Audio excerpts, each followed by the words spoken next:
Bom dia, Agro! Bom dia, porque eu sei que você acordou cedo. Este é mais um episódio do Agrolândia Podcast. Hoje, convidado para variar, mais que especial, João Scheib vai falar sobre um case muito bacana do mercado de carbono, coisa inédita. Fica aí para você aprender um pouquinho mais.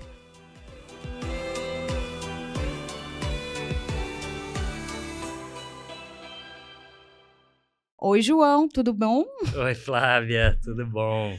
Obrigada Beleza. por vir até aqui. Veio de longe, dirigiu muito até chegar aqui em Ribeirão Preto. Um pouquinho. Eu que te agradeço aí o convite. É uma honra estar aqui. Também sou fã do seu trabalho aí. Obrigada. E vamos bater um papinho hoje. Vamos. Você tem muita coisa interessante para contar.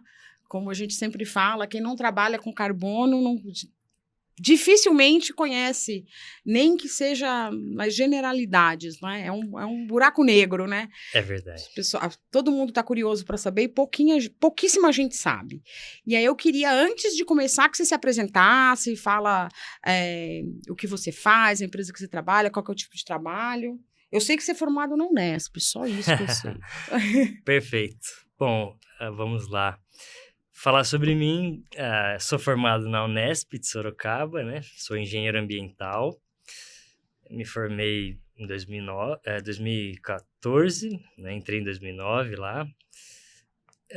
Eu trabalhei por muitos anos com EA-RIMA, né? Estudos de impacto ambiental. São projetos grandes, né? Em geral, viajei bastante pelo Brasil. E também fiz mestrado depois de um certo tempo em sustentabilidade. Aí já fiz um mestrado lá em Portugal, mestrado todo lá. Desenvolvi um negócio próprio, só passando bem rapidamente, sobre produção agroflorestal, né? Então morei numa propriedade, desenvolvi agroflorestas, tinha um negócio de entrega de cestas agroecológicas, orgânicas nas cidades e tal. E depois eu adentrei voltei, digamos, para o mercado para trabalhar com projetos, especificamente projetos de carbono, que é o que eu faço até hoje, né? E vamos falar um pouquinho desse, vamos né? falar, porque todo mundo está curiosíssimo. Sempre que eu falo que eu atuo nessa área, assim, vem muita gente perguntar para mim. E aí hoje eu quero que você fale, até porque você está com um case excelente aí, fresquinho, né, do projeto. E como que é o teu trabalho? É uma consultoria? Tá. Então, hoje eu trabalho pela Vert, né? Sou consultor pela Vert Ecotech, que é uma startup de Campinas. Para contextualizar, né? Então, a Vert foi fundada no finalzinho de 2022.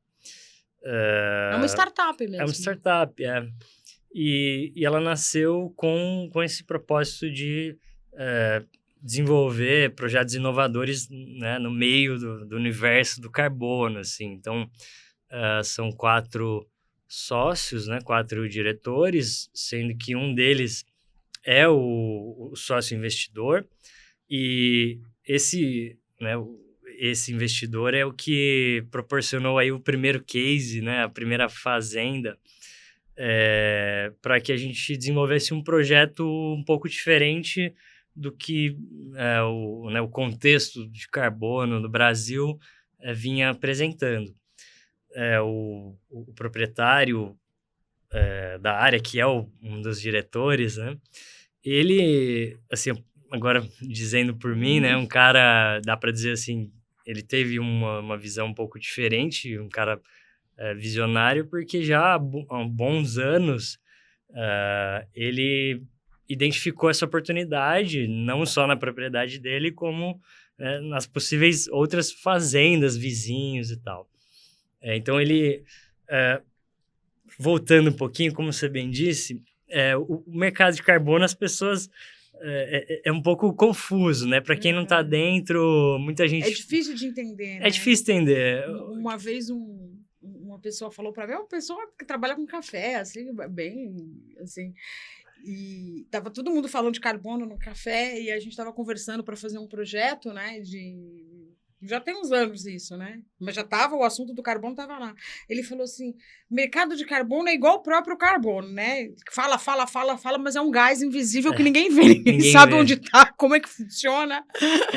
Eu escutei muito, assim, eu comento com as pessoas, trabalho com crédito de carbono. A pessoa fala, nunca vi nem comi, só ouço falar. Mas aí eu quis voltar só para contextualizar, porque o que o proprietário, nos últimos 10 anos, ele escuta falar de carbono, o mercado já é antigo, e muitos foram muito assediados, né? Vamos fazer aqui um projeto na sua fazenda. Com muitas propostas indecorosas. Exatamente. Então, digamos que eles ficaram ressabiados, né? De forma geral, a gente conversa, a gente tem muito contato com proprietários rurais, produtores, e muitos tomaram golpes, alguns foram assediados, enfim, para eles continuou sendo algo muito estranho, assim, né? Muito duvidoso. Muito duvidoso. E pouca gente conhece realmente alguém, né? Dada a extensão do Brasil, a quantidade de propriedades rurais que tem, a quantidade de projetos que tem vinculados, é muito pouco. Então, nenhum produtor rural conhece outro que fez um projeto, foi bem sucedido, vendeu por um preço interessante e capitalizou, né? Então, fica só as imagens. E, na realidade, o que ele tem de experiência é um monte de gente assediando ele, vendendo sonho, né? Os vendedores de sonho, ou então dando golpe, porque, infelizmente... Sim, muitos tomaram. Apareceu muito golpista, que o pessoal tá um pouco mais esperto, né? Não, mas você tem toda a razão, Flávia, é bem isso.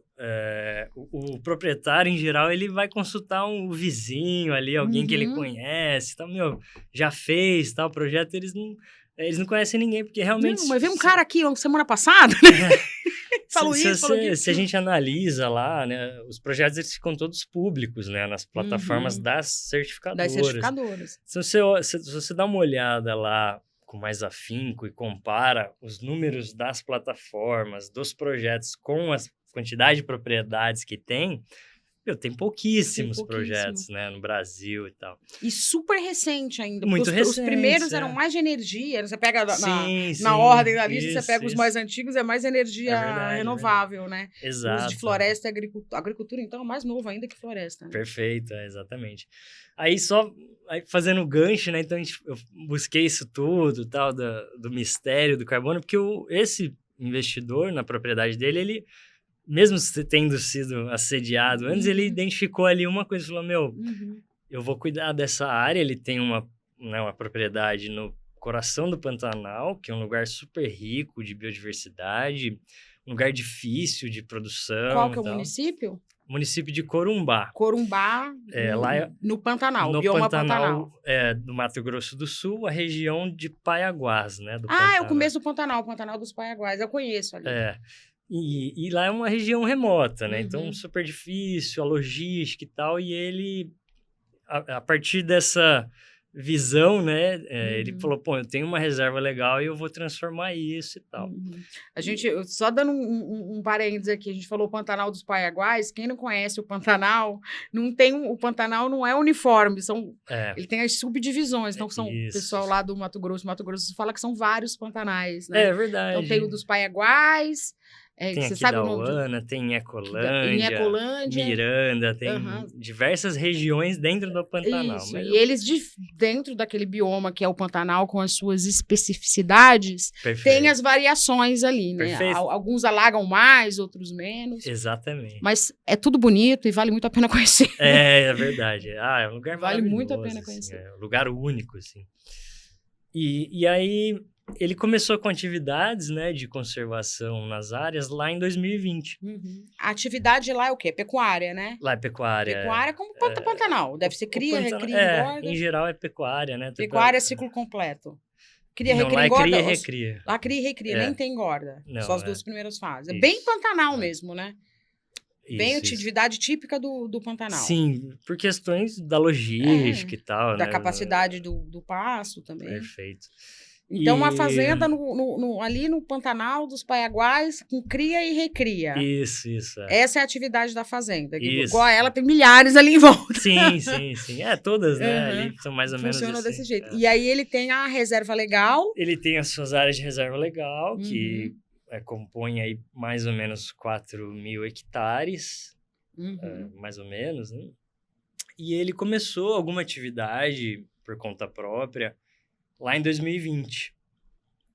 E a gente, depois de alguns anos, Uhum. né, ele já com essa pretensão, os diretores, tiveram contato, né, fizeram Uhum.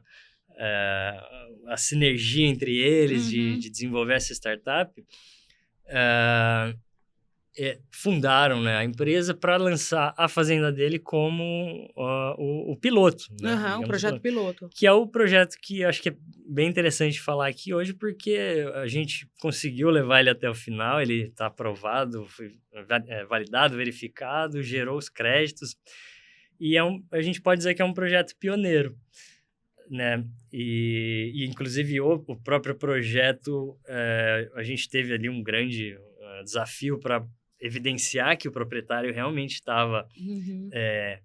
atuando já há alguns anos, né? Isso está descrito no projeto e A tal. baseline. Então, exatamente. Descrever a baseline, né? Que tinha antes, né? Em geral, os projetos de carbono, vamos dizer, florestal, né, no Brasil, eles são de REDD+, né? Acho que todo mundo que Uhum. já caminhou pela área já ouviu falar de REDD, né? Uhum. Que são projetos, né, que evitam o desmatamento, né? Então, são projetos de conservação de floresta, conservação de vegetação. Esse é um projeto que a gente optou lá, no finalzinho de 2022, por seguir por uma outra vertente, que não é o REDD+, né?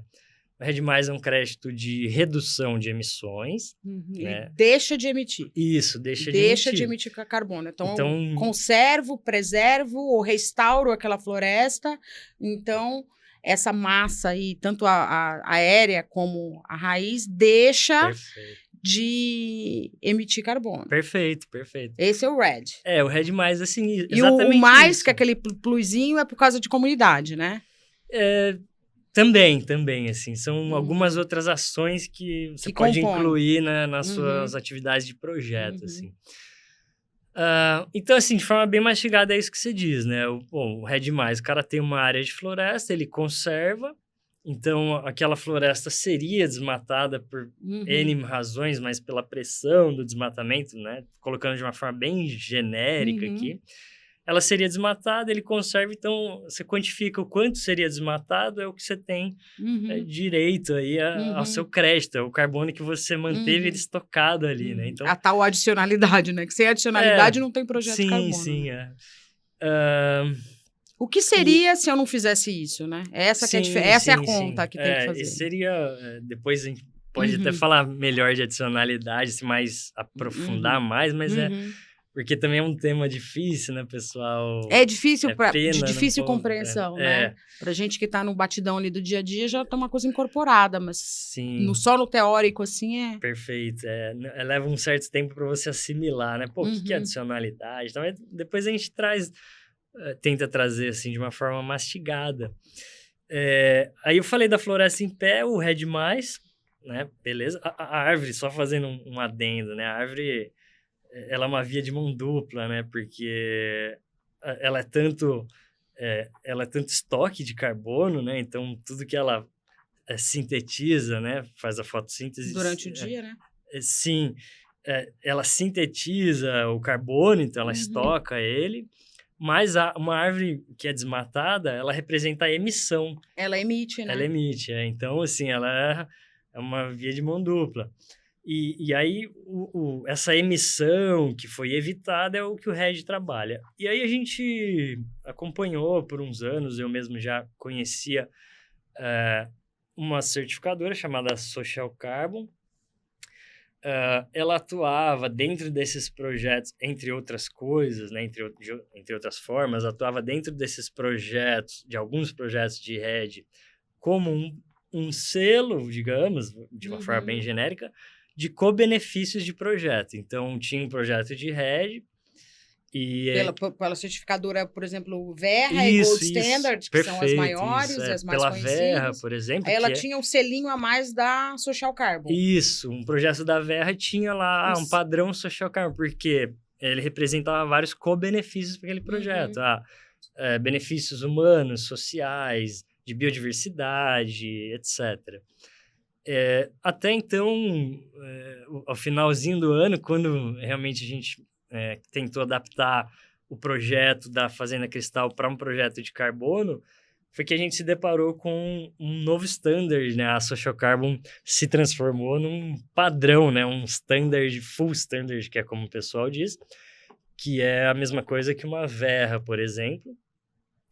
É claro que uma certificadora nova, né? Então, no mercado, isso ainda gera algumas dúvidas, né? Você tem instituições que elas acreditam, as certificadoras, para dizer se ela é realmente uma boa certificadora, segura, segue lá os padrões de metodologia, de diretrizes, de standard e tal. E a gente achou muito interessante, porque ela nasce com uma metodologia diferente, própria para biomas brasileiros, e aí... é tropicalizado. Olha, perfeito, isso é muito interessante, porque... Bem, para quem não sabe, vou dar uma explicação bem básica, assim, né? Quando vai colocar um projeto de carbono, para cada tipo de projeto, é uma metodologia. Então, se é agropecuária, tem uma metodologia específica. Se é floresta, se é preservação, se é reflorestamento, se é energia solar, se é eólica, cada um tem uma metodologia diferente. Não é um pacote só que serve para todo mundo. Perfeito. Né? E o que todo mundo reclama é porque essas certificadoras são estrangeiras, né? A Verra é americana, a Gold Standard acho que é suíça. Todas são de fora. São todas de fora, né? E essas... Até então, né? Até então. E essas metodologias foram criadas por empresas estrangeiras, por pessoas estrangeiras. E usando os padrões lá de fora, de um clima mais temperado. Usando diretrizes do IPCC, por exemplo, que são diretrizes globais, assim, né, sobre as mudanças climáticas. Então, quais são os números das florestas?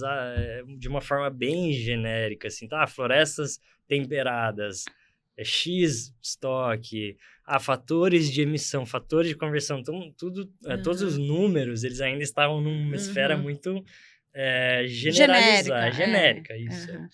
E o que todo mundo fala, a gente precisa de uma metodologia que seja tropicalizada e adaptada para o Brasil. E o Brasil ainda é enorme e não é igual, né? São vários biomas e cada bioma com suas características. Exato, né? O Brasil são vários países dentro dele. São vários países, né?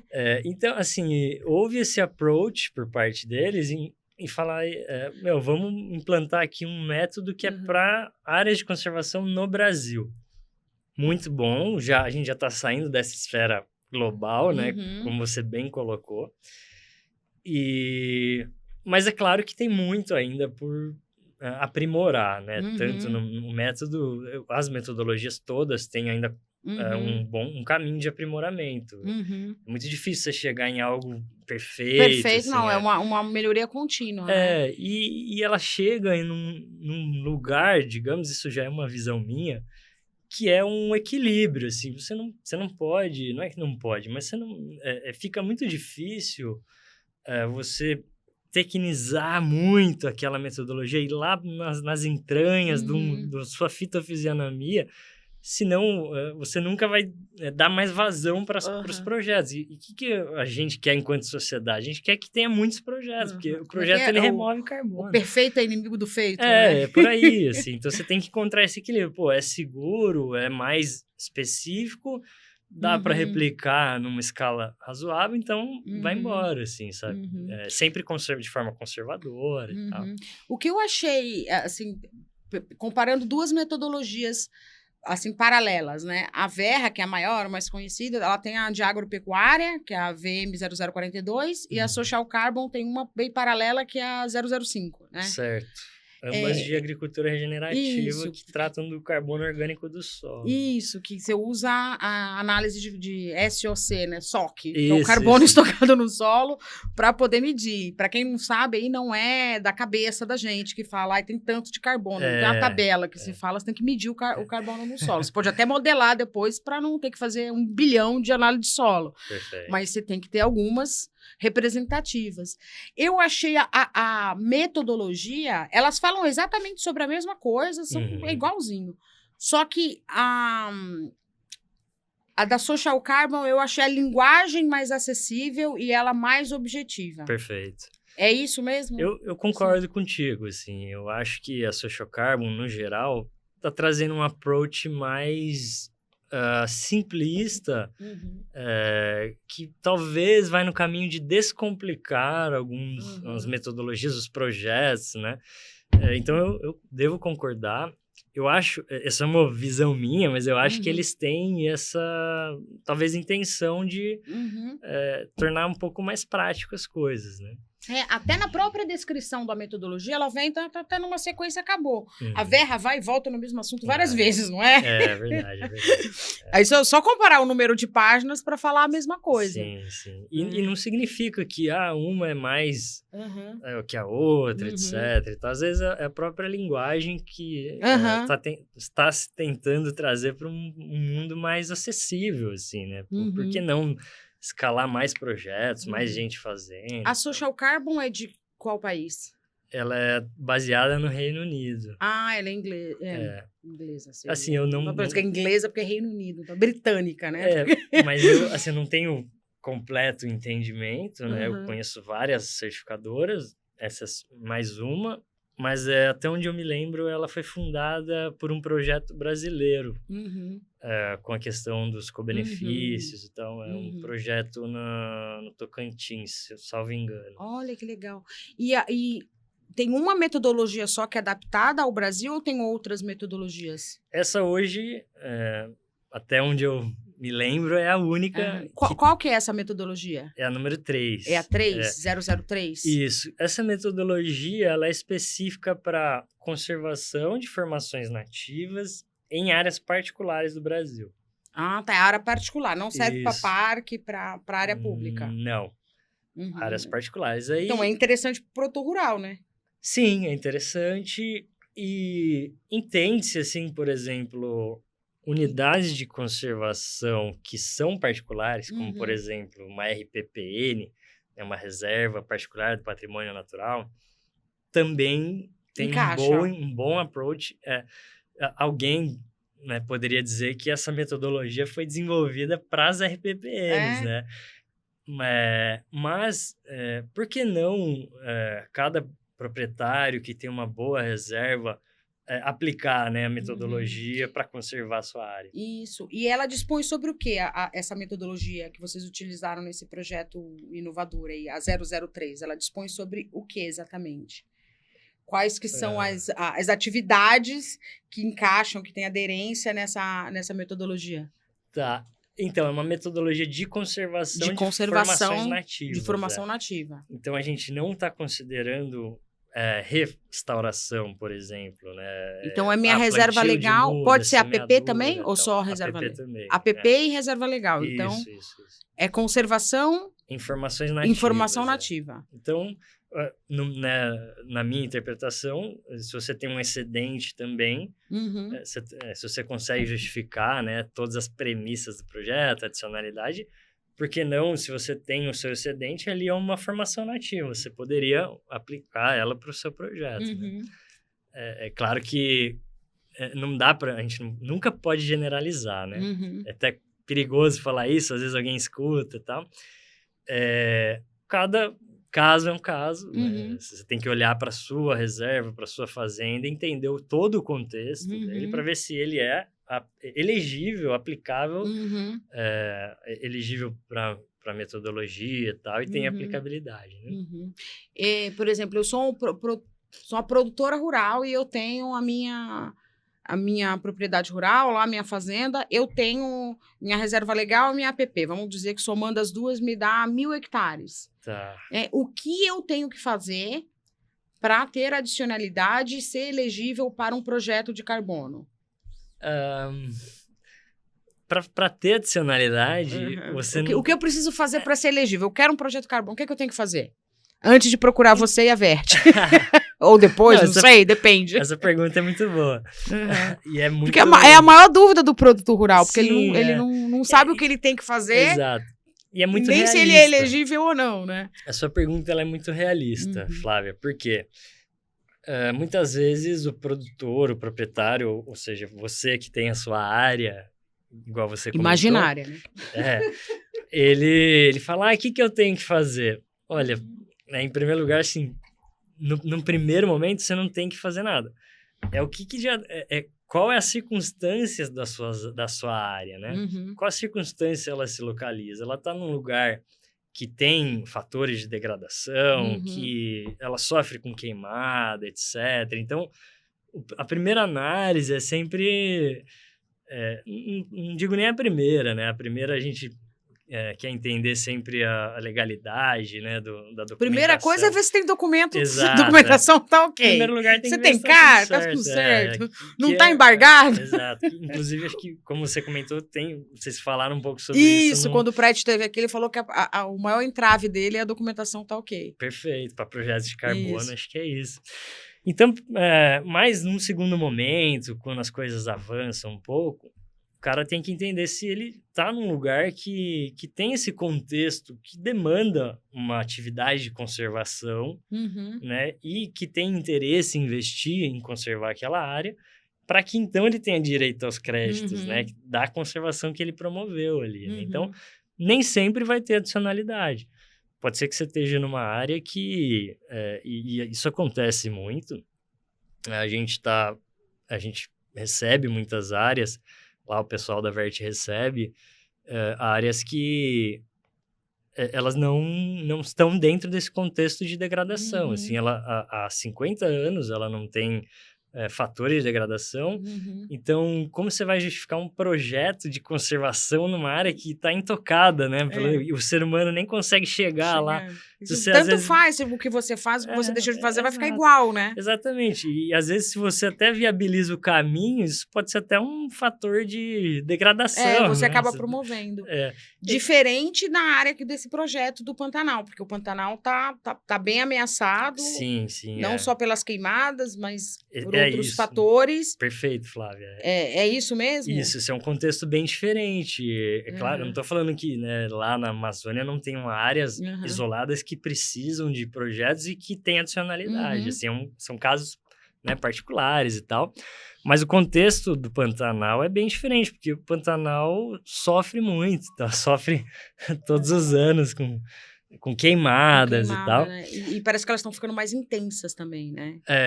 Assim, até analisando os dados, dá para observar ciclos, assim, de queimadas. Tem, né? Mas parece que tem ano que fica pior, né? Esse último ano aí foi feio, né? 2024. Foi, 24 foi feio, é verdade.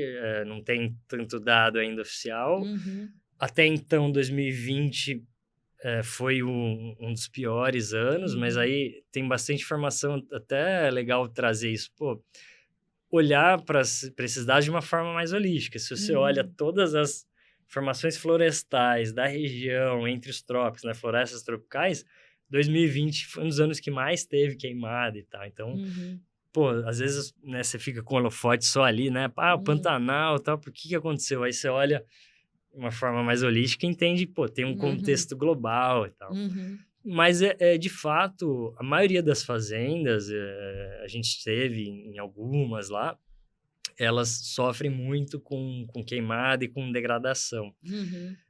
Então, a grande maioria lá precisa de peças, né, digamos, no quebra-cabeça, para que o proprietário ele consiga preservar, né, e receba alguma coisa por isso, que é um projeto de carbono. A gente poderia...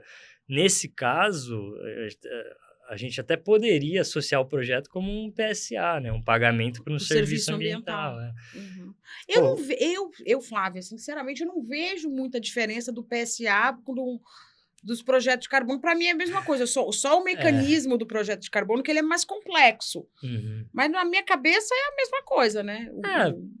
Há quem diga que não seja, assim. Eu acho que em certos projetos é uma boa associação. Depende da metodologia também, né? De energia renovável não tem nada a ver, né? Sim. E aí, até sobre esse ponto, né? Pagamento por um serviço ecossistêmico, né? Mas, por que não, né? Nesse caso da Social Carbon, que o próprio nome da certificadora diz, né? Social Carbon, carbono social. Por que não falar que você está fazendo um projeto socioambiental, né, naquela área? Porque o projeto ele não vai promover só ganhos ambientais e ecossistêmicos, né? Daí talvez por isso não seja só um PSA. Tem o benefício social. A gente está falando de um projeto que necessariamente envolve as pessoas, né? A biodiversidade e tal, comunidade. Então, talvez... É verdade, eu não tinha pensado nisso, você tem razão. Talvez ele seja você tem um PSA, um projeto socioambiental, você tem uma mistura desses dois, né? Tô sugerindo aqui. Não, mas é verdade, não tinha pensado por esse aspecto. E daí, já que a gente falou disso, não sei se eu posso... Pode, não, vai lá, eu tô curiosa, tô pensando que eu tenho meus 1.000 hectares aqui de reserva legal e APP, o que eu tenho que fazer? Então. Não, já que a gente falou disso, é legal, acho que falar, né? Nem todo projeto de carbono, ele envolve a comunidade e a biodiversidade, né? Então, existem projetos da Verra, em geral, Brasil, a gente está falando de REDD, né? Que você quantifica, né? Embora os esforços de conservação na área, você quantifica o carbono e tá feito o seu projeto, e você não envolve as pessoas. De uma forma mais assídua, né? Agora, existe uma outra modalidade que até então era mais difundida no Brasil, que é o CCB da Verra, né? Que já foi, a Social Carbon já foi um padrão de co-benefícios, que é o CCB. Talvez eu esteja falando... grego, né? Não, mas tudo bem. É que a gente é do meio, a gente fica falando nessas siglas aí. Mas você pega na plataforma da Verra, para quem não sabe, eles ficam públicos lá, listados. Você pega os mais antigos, é CCB, né? Isso. E o que acontece, o que eu queria trazer sobre a Social Carbon, é que ela nasce já sendo um standard em que todos os projetos necessariamente estão olhando de alguma forma... Para o social. Para o social, para a biodiversidade, para o lado humano, financeiro, carbono. Então, ele tem um olhar, um approach um pouco diferente de outros projetos. Né? Um pouco mais amplo também, né? Mais amplo. E, por que não, assim, mais abrangente e menos restritivo?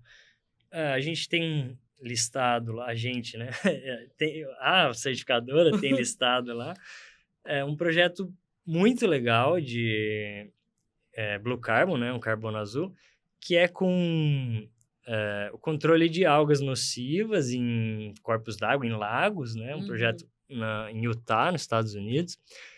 E é um projeto que segue um approach um pouco diferente, mas você não vai necessariamente envolver uma comunidade e tal, mas ele não deixa de olhar para isso. Ele só tem a sua pontuação específica. Lá, olha, pontuou na comunidade, no lado humano, um pouco menos, sabe? Então, todo esse olhar para os co-benefícios, ele fica público, e aí cabe depois ao proponente e ao comprador, lá, a ponta final, entender, falar, será que vale esse crédito removido? Ele atendeu a todos os co-benefícios e tal? Então, tô chutando, assim, um caminho de construção do que é interessante de co-benefícios no projeto e tal, o que isso representa. Ele tem vários co-benefícios, o crédito, o preço um pouco mais alto.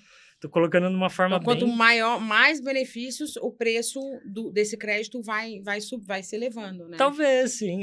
Tô sugerindo assim, essa, né? Tô sugerindo aqui uma construção bem simplista de formação de crédito e relação com co-benefícios num projeto. E assim, voltando lá ao assunto, o produtor rural lá, ele tem lá seus 1.000 hectares, como eu dei um exemplo aqui hipotético, ele precisa saber se ele é elegível a algum projeto de carbono. Isso, perfeito. O que ele tem que fazer, quem que ele tem que procurar? Então... A Vert. A Vert Ecotec. A Vert. Não, sem dúvida, porque assim, a Vert é uma empresa hoje que ela atende o produtor, o proprietário rural, do comecinho até o final, assim como foi esse projeto de sucesso da Fazenda Cristal. Então, assim, o produtor procura a Vert desenvolve uma pré-viabilidade da área dele, então a gente dá uma olhada nas questões fundiárias, né? Como a gente já falou aqui, faz uma pré-análise, observa, faz alguns levantamentos de quantidades de crédito, potencial, remoção e tal. Eventualmente, aí dependendo aqui? Olha só que bonito. É o site da Vert. E aí, eventualmente, dependendo do tipo de área, por exemplo, sua fazenda tem um tipo específico, tem wetlands, tô chutando. Aí a Vert pode olhar para outras metodologias, outras certificadoras, talvez. Produção, sobe um pouquinho aqui, clica aqui, sou produtor rural, gostei. Não, é proprietário industrial. Não, esse é o contrário. Desce aqui. Sou proprietário rural. Quero vender crédito. Então, essa é a situação que você colocou. E aí você pode entrar em contato aí com a empresa, ó, pelo website. A Vert atende o produtor, faz essa pré-análise, por norma, né, até onde eu sei, ela não tem custo, né, para o produtor nessa pré-viabilidade. Isso. E aí o projeto, dependendo do resultado, ele pode avançar para um projeto de crédito de carbono. Então, opa, quase que não sai. O proprietário rural procura a Vert faz essa análise de viabilidade e verifica, olha, é viável ou não é? Se for, dá para avançar para ver qual que é o potencial de emissão e qual a metodologia se encaixa. Isso, perfeito. Se é um de remoção, como foi esse da Fazenda Cristal lá em Corumbá, no Pantanal, ou se é um de agricultura regenerativa na metodologia 05. Por que não? E perfeito. aí a própria Vert faz o projeto. Isso, a Vert faz... Desenha o projeto. Que é o famoso PDD, né? E atua em todas as etapas do projeto até o final. Né? A Vert também é uma empresa de tecnologia, e aí a Vert detém também uma plataforma para gestão dos créditos, né? Que é a plataforma da Vert. Então, desenvolve o projeto, né? Atende o proprietário, faz as atividades de campo necessárias, né? Eu, nesses 2 projetos, a Cristal e também o outro que eu atuei pela Vert, fiz as atividades técnicas, né, todas do Porque projeto. Precisa ir a campo, para quem não sabe, precisa ir a campo muitas e muitas vezes. Durante lá, né? Praticamente o projeto inteiro, né? Desde da viabilidade, do potencial até o final. Sim, nas idealmente, emissões, né? Isso, idealmente durante a vida toda do projeto. Porque, isso. Esses projetos estão de floresta e agropecuária estão com vida de quanto tempo? 20 anos? Depende da metodologia. E essa em específico que a gente aplicou, ela dura 10 anos, né? O projeto dura 10 anos, mas é renovável, né? Até 100 anos, né? Não passando de 100 anos. Mas está parecido com a Verra, 10 a 20, por aí? Sim. 10 a 20, né? E pode renovar. Então, fala um pouquinho, João, por favor. Isso é uma dúvida que as pessoas têm muito e sempre me perguntam.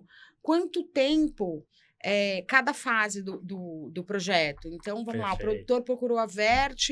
Olha aqui minha área. A Vert vai fazer uma análise. Primeira coisa é a diligência de documento, que sempre é onde emperra. A pré-viabilidade. Faz uma análise fundiária. A pré-viabilidade. Depois faz uma análise de viabilidade, de potencial. Se for ok, escreve o projeto, o protocolo, aí verifica, porque são várias fases, né? Conta aí cada fase mais ou menos quanto tempo dura. Do cara te mandar o CAR assim, até emitir o crédito, primeiro. Até emitir o primeiro crédito, assim, essa já é uma coisa bem interessante de falar, importante, eu diria, porque isso tem que ser falado. É um processo demorado. Não tem como fugir disso. Porque a gente está falando de um projeto que geralmente é grande, que existem várias partes envolvidas, você está certificando o seu projeto de conservação na sua fazenda por uma instituição de fora. Uma terceira parte. Que vai ter uma auditoria de terceira parte. Tá? Tudo Então, gringo, assim, vem tudo de fora. Então, tem que entender. É um projeto demorado, assim. É um projeto a médio, longo, né, prazo e tal. Então, isso é a primeira coisa. Pelo menos uns 3 anos da análise da viabilidade até a primeira emissão de crédito? Olha, dá para dizer que, assim, uma média de 2 anos. 2 anos. Assim, chutando por cima, porque isso também depende muito da certificadora, depende da metodologia, do tamanho do seu projeto. Porque metodologias mais novas são mais demorados, né? Porque eles ainda estão aprendendo junto, né? Talvez. As metodologias que têm mais projetos, elas costumam ser um pouco mais rápidas. Sim, e tem projetos que são agrupados, né? Então, eu tenho aqui o integrado, né? 30 propriedades. Naturalmente, isso vai demorar mais para ser desenvolvido. Mas a gente pode colocar uma média de 2 anos, poderia ser menos. Então, por exemplo, esse projeto da Cristal, talvez poderia até ter sido menos. Aqui é um projeto com uma grande curva de aprendizado, então aconteceram muitas coisas. Ele é inovador, ele foi o primeiro, né? Talvez um pioneiro, né? Mas tem projetos da Verra, por exemplo, que levam mais, né? Então, a gente está falando de 3 anos até sair da metodologia de agropecuária, de agricultura regenerativa, eles falam 2 anos, mas nenhum sai com menos de 3, porque é uma metodologia muito nova. Tá bem emperrado ainda, né? É verdade. Assim, tá todo mundo reclamando, mas assim, é o começo, não tem como. E ela é uma metodologia muito complicada, com muitos fatores, né? É diferente de um projeto de energia renovável, que já tem todos os dados validados, aquilo ali não tem variação. Perfeito. Quer dizer, varia muito dentro de uma faixa. É energia elétrica, né? Não Falou tem. muito bem, Flávia, é isso Agora, mesmo. como é que você vai comparar a Amazônia com com Pantanal, com Cerrado, com Caatinga, com Pampa? Cada um funciona de um jeito. A própria Amazônia mesmo varia. A gente falou do Pantanal, que é desse tamanhinho, que já tem as suas próprias variações. Sem dúvida. Não dá para comparar, né? Esse tema, né, do projeto de agricultura regenerativa é muito complexo, ao mesmo tempo polêmico. Eu acho que ele geraria um outro episódio. Um outro episódio. As tretas do carbono. Porque assim, o Brasil, todo mundo, né, quem está na área sabe, tem muito potencial para carbono em áreas de produção agrícola, né, ou pastagem e tal. Mas os projetos eles ainda estão um pouco travados e estão acontecendo diversas discussões e tal sobre, por exemplo, modelagem, inteligência artificial, né?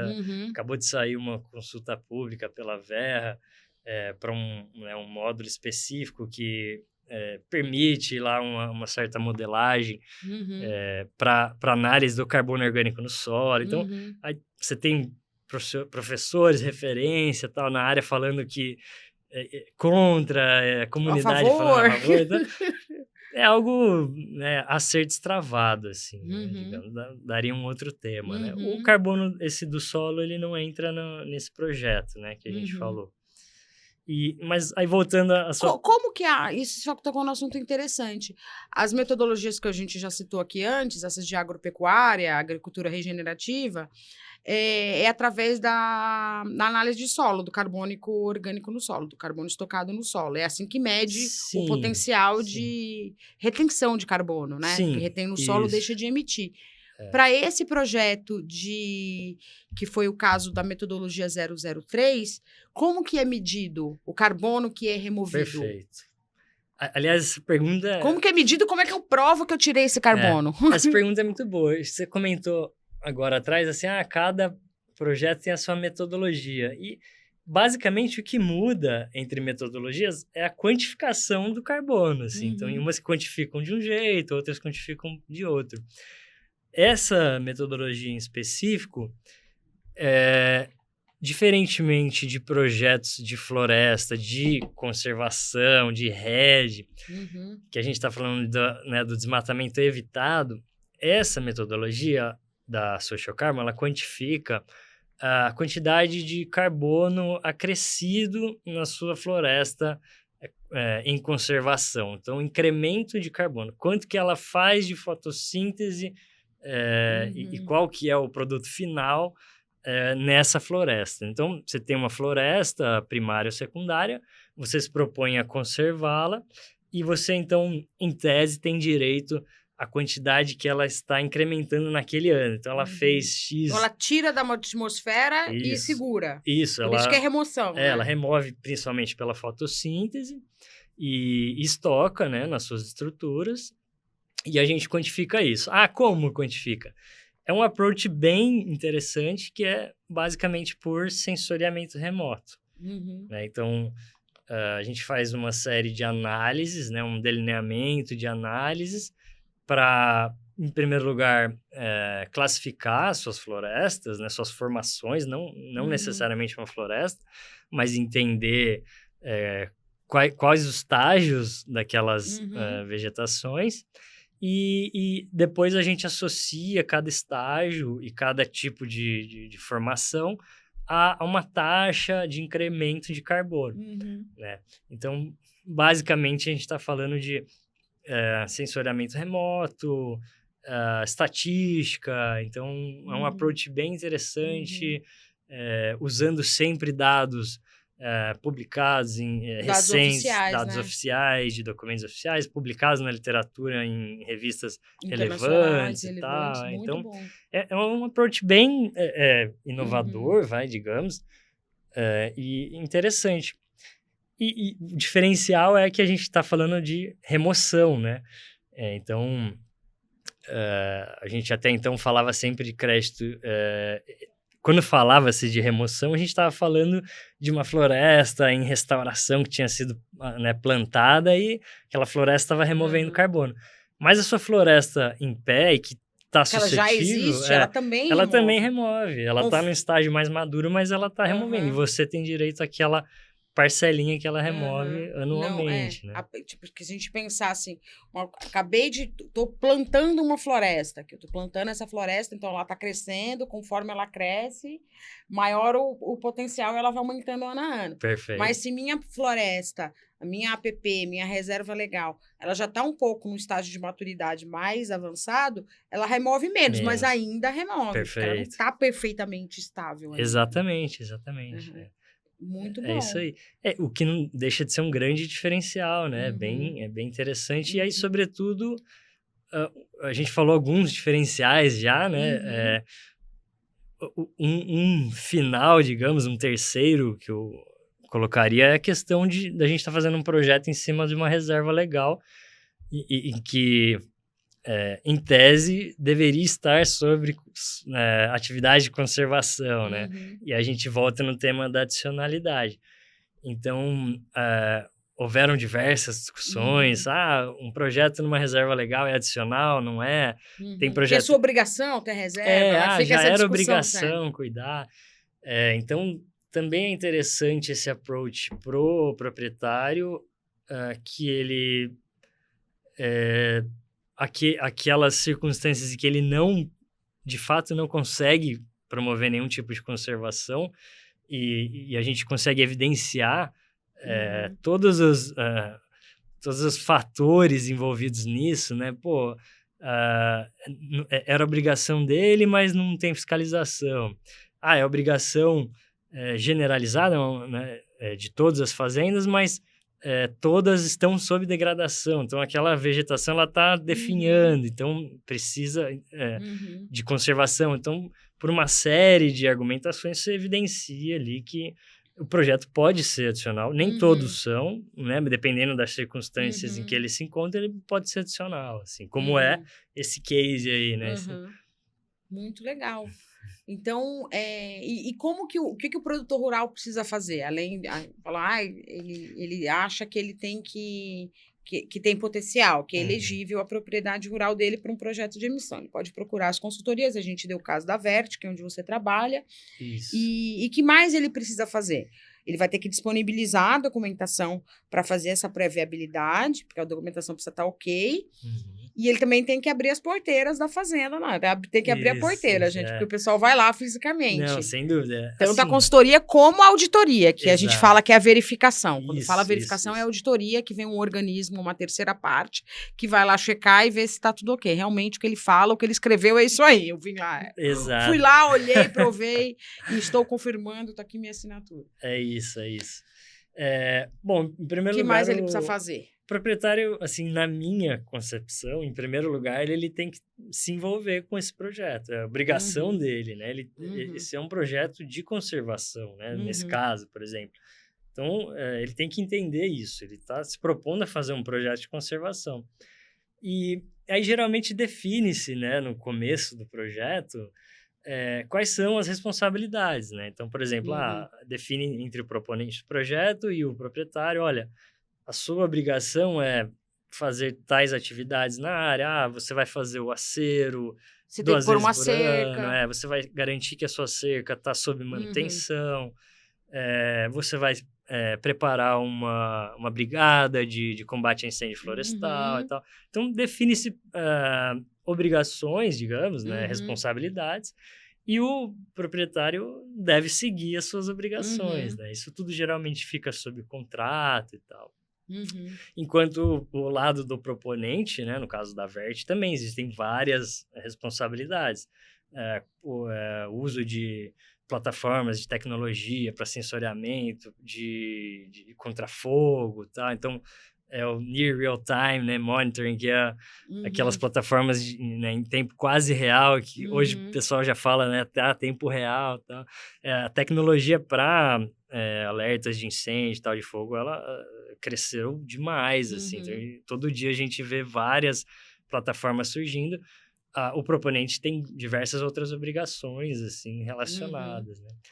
E, claro, como você bem disse, o proprietário ele deve estar receptivo para receber equipes de campo que vão eventualmente fazer algumas atividades de levantamento na propriedade.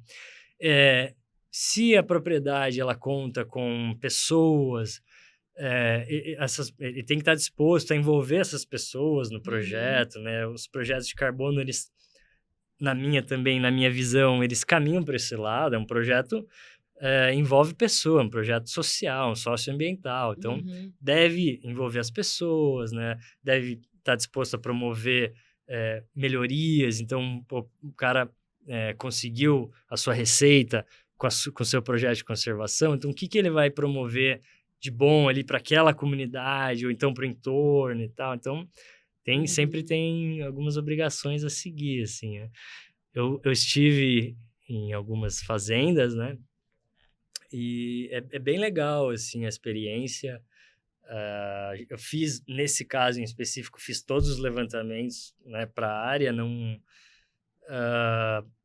é, talvez, é um projeto piloto, né? Mas não é a forma, digamos, a prática comum. Mas também, por outro lado, é muito bom para entender todo o processo, né? Então, fiz os levantamentos, aí também recebi o pessoal da auditoria, né? Então, o pessoal vem de fora.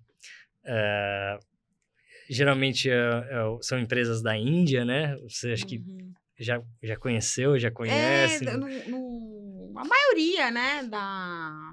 Independente da certificadora, a maioria das empresas de verificação, que a gente chama no jargão aí auditoria, né? Isso é isso. Os órgãos verificadores são as VVBs, tem vários países, mas a maioria é Índia, né? Eu me arrisco a dizer que é difícil competir com os preços, né? Com o custo da contratação desses verificadores, assim. Mas também não é a minha praia, né? Falar sobre isso. Bom, é sempre curioso, né? Receber o pessoal de fora.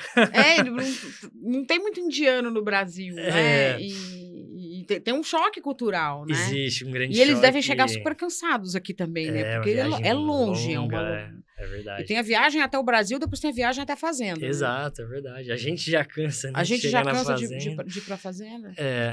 E, assim, sempre é uma troca muito rica, mas é muito chocante, é claro. Uhum. Eu falei isso até recentemente para o pessoal lá. É quase impossível você considerar que alguém vai vir de fora e nunca veio para o Brasil, vai de cara, em alguns Uhum. dias ou em algumas semanas, vai entender algumas Uhum. particularidades. Não entende, assim, é Uhum. muito difícil.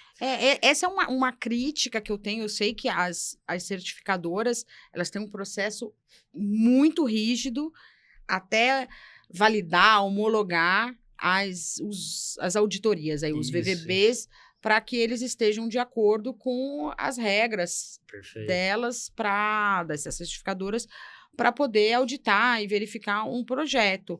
Mas eu acho que é mais do que urgente ter isso aqui no Brasil, América Latina e principalmente no Brasil, É.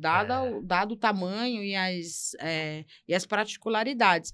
Eu vejo, assim, num exemplo hipotético, eu tenho pode ser até um VVB internacional aí, como tem vários, tem Bureau Veritas, tem Uhum, SGS, tem a RINA, tal. perfeito. Mas é que ela tenha esse auditor aí de campo aqui no Brasil, que É. conhece, imagina, você, vamos supor você, que você é engenheiro ambiental, ou eu que sou agrônoma, ou como teve o Luiz Brandão aqui falando de óleo essencial, que é engenheiro florestal, que a gente conhece o Código Florestal, a gente tem aí décadas aí já Uhum, de, de trabalho de campo, de conhecimento, perfeito. conhece o bioma, Particularidades as das particularidades fazendas, das assim, fazendas, as dificuldades, dificuldades, acessibilidade, as oportunidades. traquejo, língua que você deve Isso, como é que você aplicar, né. conversa com o produtor? Um produtor lá Exato, do Mato Piba é diferente de um produtor lá no Pantanal, perfeito. é diferente de um lá na Amazônia, lá em Rondônia, no Acre, que também é diferente do Pará, que é completamente diferente Sim, de um sim. produtor gaúcho Uhum. lá na No ponta, sul, lá no é sul. verdade. É completamente diferente. Agora, você, né, dado toda essa complexidade, você pegar um agrônomo, um ambiental ou um florestal aqui no Brasil, mas que ele conhece essas diversidades e consegue andar aí, do que você pegar um auditor, né, que veio da Índia, que está pisando a primeira vez pelo Exato. Brasil, para ele entender tudo isso, ele entender o que é o Ah, Código Florestal. O código é é. de 2012. Uhum. Ainda O é próprio recente, porque o povo ainda tá brigando por causa do Código então, Florestal. o próprio código ainda está em discussão, né, Dele digamos entender aqui, o né, que, o então que são os biomas. é. Realmente, Aham. é um Até você choque. chegar na especificidade daquele projeto em si, em Uhum, questão, né? Então, exato. são tantas camadas até ele entender. E eles É, ficam o quê? 2, 3 semanas aqui sim, para cada verificação? isso, é. Nesse projeto em específico, eles vieram para validação, a gente Uhum, validou o primeiro projeto, estava nos planos aí uhum, da equipe, e aí posteriormente vieram para verificar, né, verificar as uhum, atividades de monitoramento que estavam em andamento. uhum, Então, eles vieram 2 vezes, mas poderia ter sido uma vez só, né, dá para fazer uhum. a validação e a verificação de uma Ah, vez só. dá para fazer junto. Dá, Tá. é E até a cada emissão, eles têm que vir de novo para verificar. sim, para você, digamos, gerar os créditos, você precisa passar por uma verificação. Uhum, E aí eles, vêm novamente, dependendo da metodologia, às vezes nem precisa da uhum. visita, né, então acontece uma verificação remota. Remota. Porque eles já conhecem, Isso, eles só porque já checam, vieram uma né? vez, Uhum, exato. Mas eles sempre vêm uma vez, né, uhum, minimamente e tal. Mas tem muita coisa acontecendo nesse sentido aí que você, uhum, sugeriu, a uhum, gente tá para ver muita coisa boa acontecendo uhum, no sentido dos auditores uhum, brasileiros e tal, próprias, grandes nomes da Índia e de companhias da Índia uhum, abrindo escritórios no Brasil e tal, tem bastante uhum. coisa acontecendo. É, É é importante. A gente não tem nada contra sim, as sim, empresas que são. Porque tem empresas que são indianas, tem um monte, né? Que sim, sim, são homologadas. Nada contra as empresas indianas, muito menos contra os profissionais. perfeito, Mas perfeito, é porque é, eles não conhecem a nossa realidade. É a mesma uhum, coisa o contrário. Se a gente, perfeito. você, tivesse que auditar um projeto de carbono lá na Índia, Imagina o que a gente nem conhece. Exatamente. A gente não conhece a língua, a gente não conhece as pessoas, a gente não conhece o clima, a gente não conhece nada. É a mesma coisa. É a mesma então, eles sofrem muito. Sim. Você falou muito bem, nada contra os profissionais e tal. Eu não sei que se eu fosse lá, né? Eu não conheço o clima, não conheço a agricultura, não conheço Eles nada. também têm lá as suas regiões. Eles têm as particularidades. Seu modo de falar, seus costumes. As particularidades. As leis. As leis, tanto federais como as regionais, eu não sei o que eu ia fazer. Eu chorar, eu acho. Chorar as 3 semanas. Depois eu falei, eu posso começar agora. Acabou a lágrima. Né?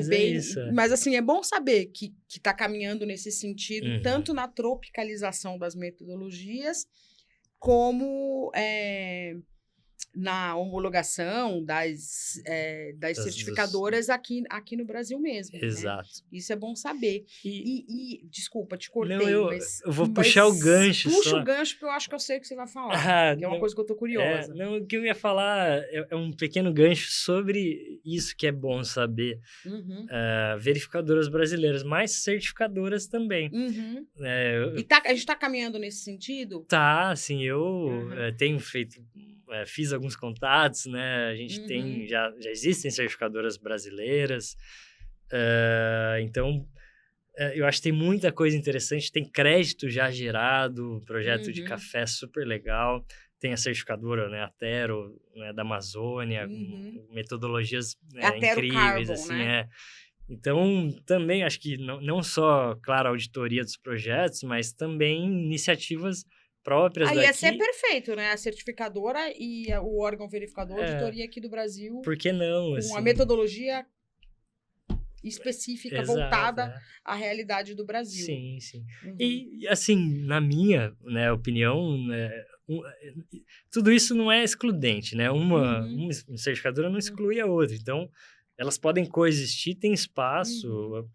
O proprietário, o técnico que vai atender ele vai determinar, olha, vai por aqui, tal, tem espaço. Por que não ter certificadoras brasileiras para começar a criar mais prestígio, né, nos projetos do Brasil e tal? Então, acho que tem lugar para todo mundo. Hein? E você acha que o Brasil é realmente o grande player aí do mercado de carbono, no mercado voluntário? Tem algum país que tem tanto potencial quanto a gente? Olha, o Brasil tem um grande holofote, assim, é fato. Eu acho que tem muito potencial, mas também tem muito... alguns fatores de complicação, né? Então, a morosidade das leis, né? Regulamentações e tal. Eu sei que eu tô saindo pela lado, né? Você percebeu. Mas vamos esquecer o mercado regulado, porque tá saindo, os projetos de lei alguns projetos de lei foram aprovados, ele tá caminhando. Vamos pensar só no mercado voluntário aí, que é o que a gente trabalha. Assim, na minha perspectiva, tá tendo um crescimento, assim, muito significativo. Porque o potencial é enorme, tanto na parte de floresta, como na parte de agropecuária. Sim, exatamente. Eu ainda particularmente até acredito mais agora, nesse momento, em projetos de agricultura regenerativa, né? Que é de agropecuária e tal. Ali eu vejo um grande potencial, né? Eu gosto muito dos projetos de agricultura regenerativa. Eu vou falar a minha humilde opinião, a opinião da Flávia mesmo. Porque, assim, os projetos de floresta, principalmente os RED, eles são muito conhecidos, principalmente de Amazônia. Né? Porque o pessoal lá fora conhece a Amazônia, conhece floresta, e eles têm uma coisa assim, eu brinco até que é um fetiche, né?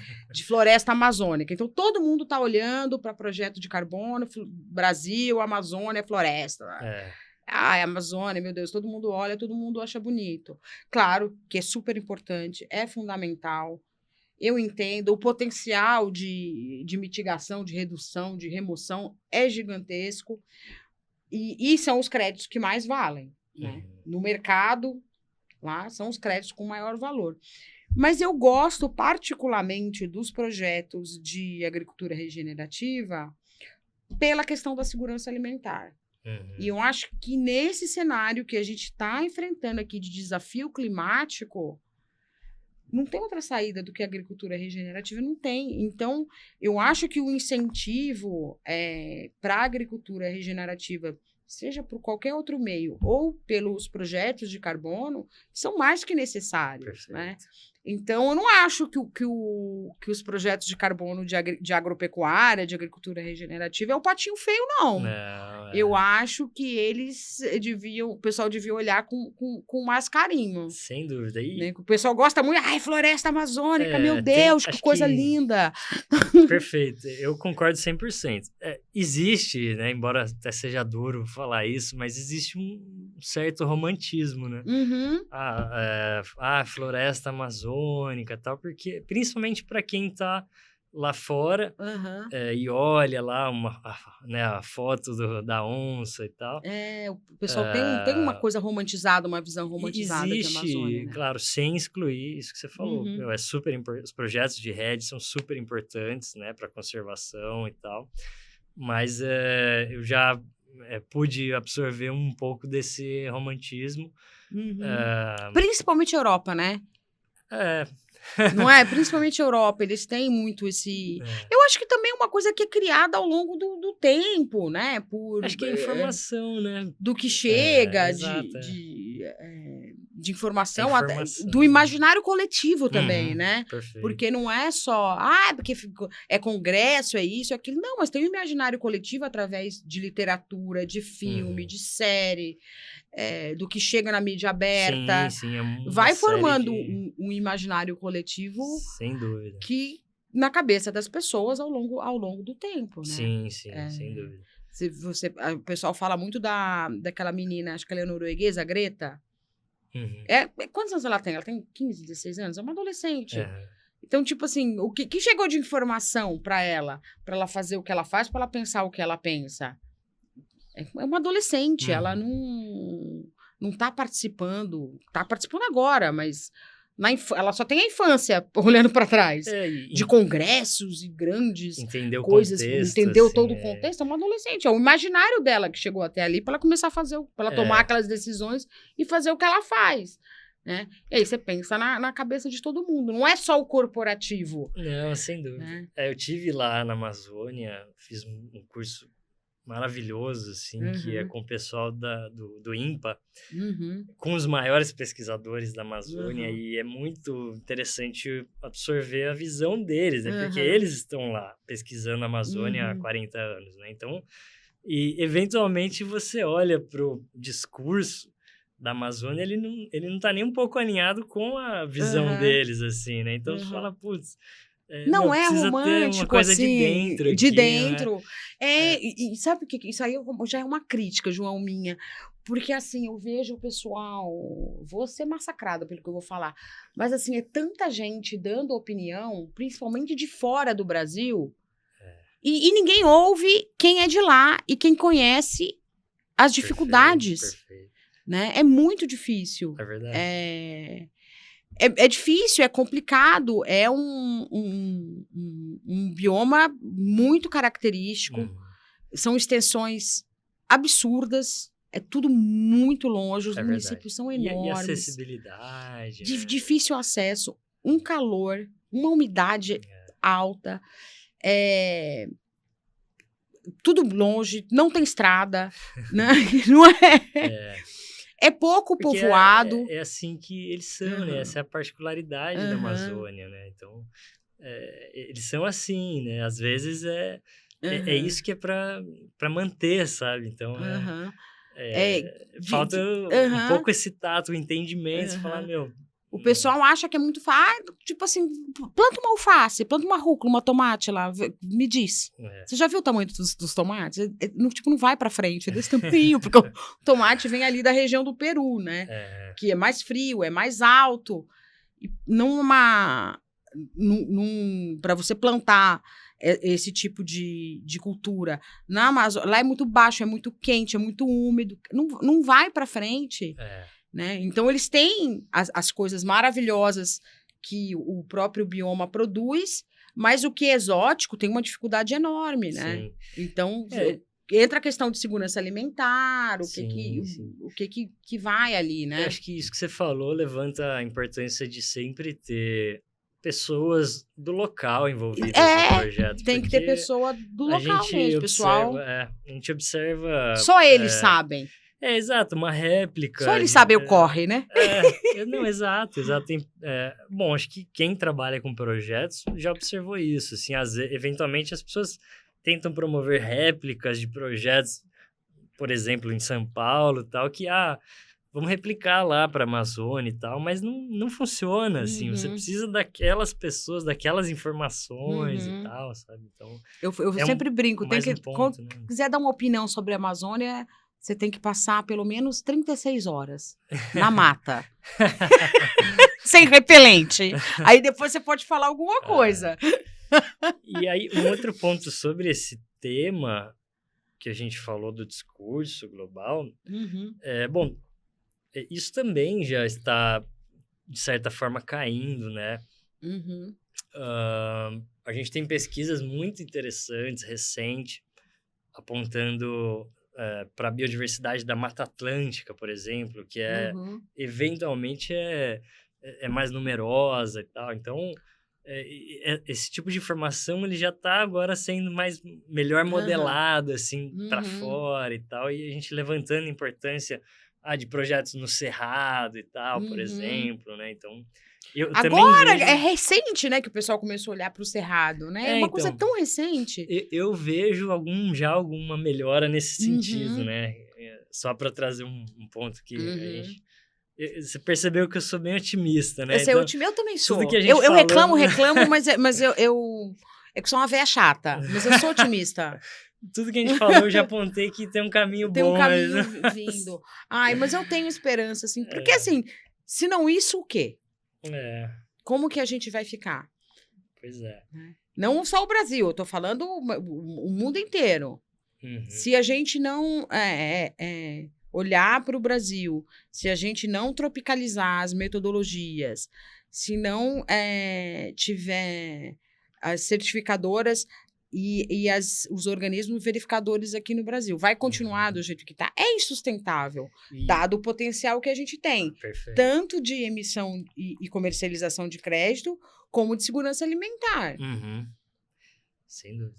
Não é e verdade? Eu incluo aí Pensem nisso. Sim, eu incluo o envolvimento da comunidade, assim, acho que para mim, né, assim, como para muitos outros da área, não existe projeto sem pessoas, né? Não tem, não é uma coisa isolada que não mora ninguém e não vai afetar a vida de ninguém. Exato. Afeta, né?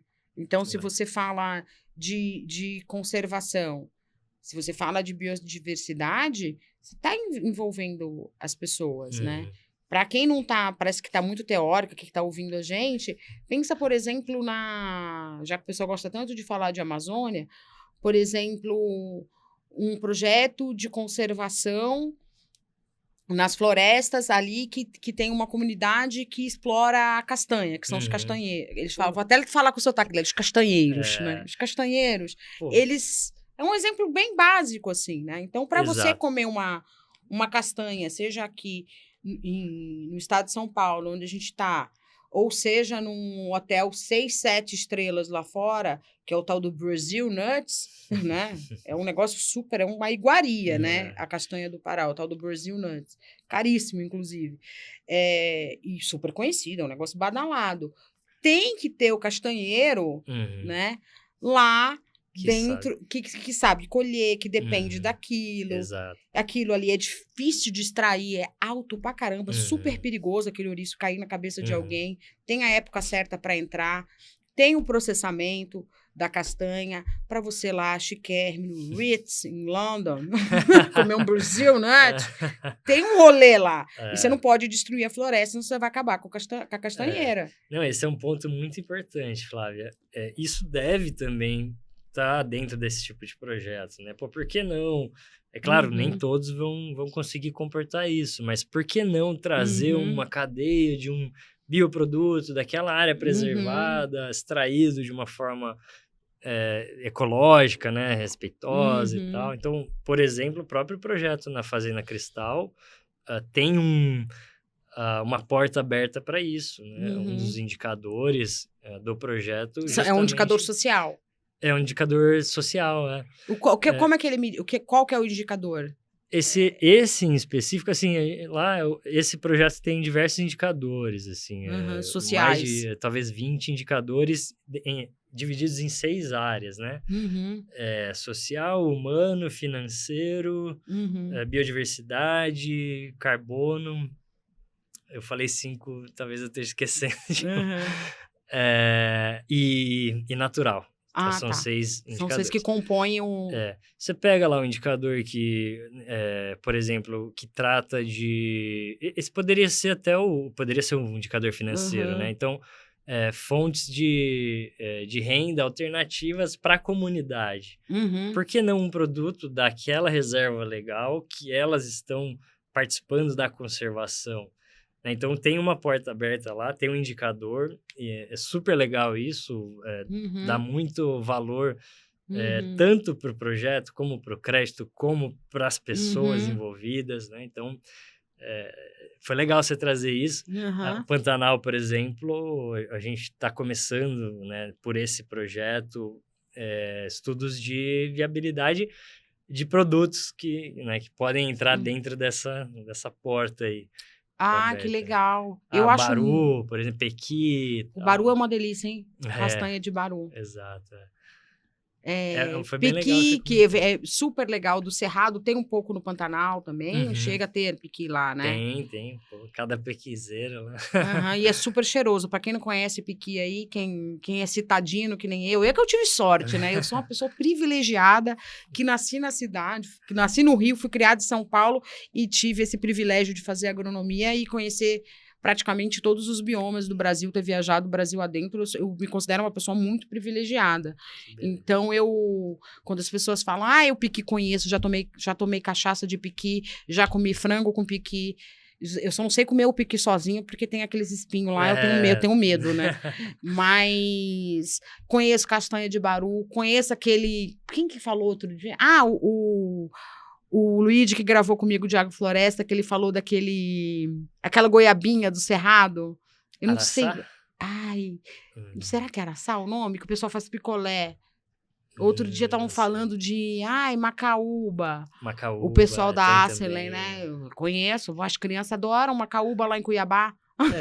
Chiclete cuiabano, conheço as coisas. Pitaia. Não é a pitaia, não. Pitaia é gringa. Pitaia é gringa. É a goiaba do Cerrado, eu não sei o nome. Então, conheço açaí, conheço Tucumã, conheço tanta coisa. Tucumã também. Tem muito É uma delícia, né? Assim, infelizmente, isso também é pouco explorado Pouquíssimo aqui, né? explorado. A própria Mata Atlântica tem diversos produtos maravilhosos, pouco explorados e tal. O Brasil é muito diverso, né? Até essas coisas, assim, como eu falo, eu sou privilegiada, eu viajei muito e eu conheço muita coisa. O lugar que eu menos conheço é o Sul, que tem as coisas culturais lá, é o que eu menos... Já fui para lá, mas é o que eu menos conheço. Eu conheço mais Nordeste, interior do Nordeste, Amazônia e Cerrado e Pantanal.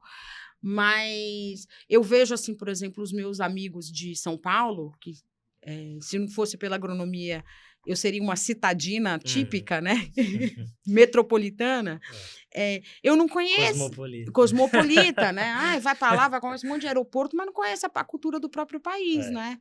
Então, se eu falo de... Sapoti. O que é Sapoti? Não conhece. Eu falo Uvaia, Tucumã... Não sei o quê, não sei o que, o que você está falando, né? E essas coisas, quando chegam nos grandes centros, elas chegam como muito caras, né? E uma coisa muito... um estigma, assim. E muito diferente, chega por um valor muito... um negócio muito descolado, né? Eu tenho um amigo que com açaí black. O que é o açaí black? É o açaí sem ser batizado, é o açaí de verdade, né? É que, infelizmente, não dá para chegar fresco aqui, igual a gente come aquele... Parece um caldo de feijoada, né? O açaí fresco, é uma delícia, né? Depois tem que congelar, porque ele é perecível. Perfeito. Mas, para vender aqui, dá uma batizada, né? Uhum. Água, xarope de guaraná, açúcar, bate e vira, parece um picolé, né? E congela. É diferente daquela graxa que a gente come lá em Belém. Que é uma delícia. É uma delícia, eu prefiro 1000 vezes, pra comer com farinha, nossa, eu verdade. como de colher, naquelas cumbuca de alumínio. E aí era o tal do açaí black, caríssimo, comprou, sei lá, em algum lugar lá em Moema. É o açaí black, é o açaí black. Eu fui ver o que era, só não tava batizado. Mas aqui vende como um diferente. É um outro açaí, não é. Ele é o açaí de verdade, só não tá misturado com água e açúcar. Igual se vende por aqui, né? Uhum. Pra quem não sabe, o açaí é quase preto, né? Que depois já tá diluído, ele fica roxo. Perfeito. E aí eu acho uma dó, assim, Luiz, assim, do próprio brasileiro não conhecer o Brasil. Não conhecer os produtos, não conhecer, conhecer a cultura. Eu acho que esses projetos, eles são um convite para isso. São um convite para assim, isso, você né? Você pode explorar tanta coisa dentro do projeto, meu. Cabe, sabe? Cabe lá. Uhum. Por que não, sabe? Começar a explorar ali um produto natural e tal. Uhum. Eu gosto de pensar nesse caminho, assim. Eu gostaria de ver isso acontecendo em massa e tal. Eu sei que algumas iniciativas já acontecem, bem legais, principalmente na Amazônia e tal. Uhum. É uma ferramenta muito boa, né, para divulgação, para comercialização, né, do que tanto dos produtos, sejam alimentícios ou não. Tem a indústria farmacêutica e a indústria de cosmético que se utiliza muito dos produtos, né, aqui oriundos da nossa flora, para que o próprio brasileiro conheça, né?